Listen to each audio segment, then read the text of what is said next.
Vyombo vya habari vya kimataifa vimeripoti kuwa serikali ya Taliban nchini Afghanistan imeweka kizuizi cha nchi nzima kwa mawasiliano ya simu baada ya kukata muunganiko wa mtandao wa fiber optic. Nchi kwa sasa inakabiliwa na kukatika kwa mtandao, shirika la uangalizi wa mtandao la NetBlocks limeripoti. Mashirika ya habari ya kimataifa yamesema yamepoteza mawasiliano ya ofisi katika mji mkuu wa Kabul.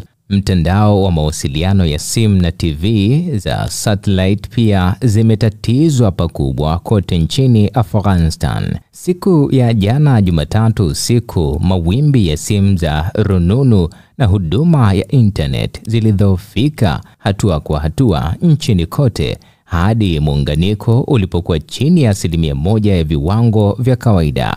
Kulingana na shirika la uangalizi wa mtandao la NetBlocks, siku ya leo Jumanne, huduma za internet na simu zimeendelea kupungua zaidi. Sisi ni vipofu bila simu na mtandao, alisema Najibullah, muuza duka mwenye umri wa miaka 42 huko Kabul. Ingawa maafisa hapo awali walizuia ufikiaji wa mitandao ya kijamii, ilikuwa mara ya kwanza kwa serikali ya Taliban kukata mawasiliano kote nchini humo. Taliban bado haijatoa sababu rasmi za uamuzi huo ambao ulianza kutekelezwa siku ya Jumatatu, lakini walisema utadumu hadi ilani nyingine itakapotolewa. Mawasiliano nchini Afghanistan yameathiriwa sana, kama vile huduma muhimu ikiwa ni pamoja na benki na malipo na upatikanaji wa elimu ya mtandao, njia ya maisha kwa wanawake na wasichana wengi kupata elimu. Uwanja wa ndege katika mji mkuu wa Kabul wakati huo huo ulikaribia kuachwa, kulingana na mkazi mmoja, bila ushahidi wa ndege kuwasili au kuondoka. Tangu kutoa madaraka mwaka 2021, Taliban wameweka vikwazo vingi kwa mujibu wa tafsiri yao ya sheria ya Kiislamu ya Sharia.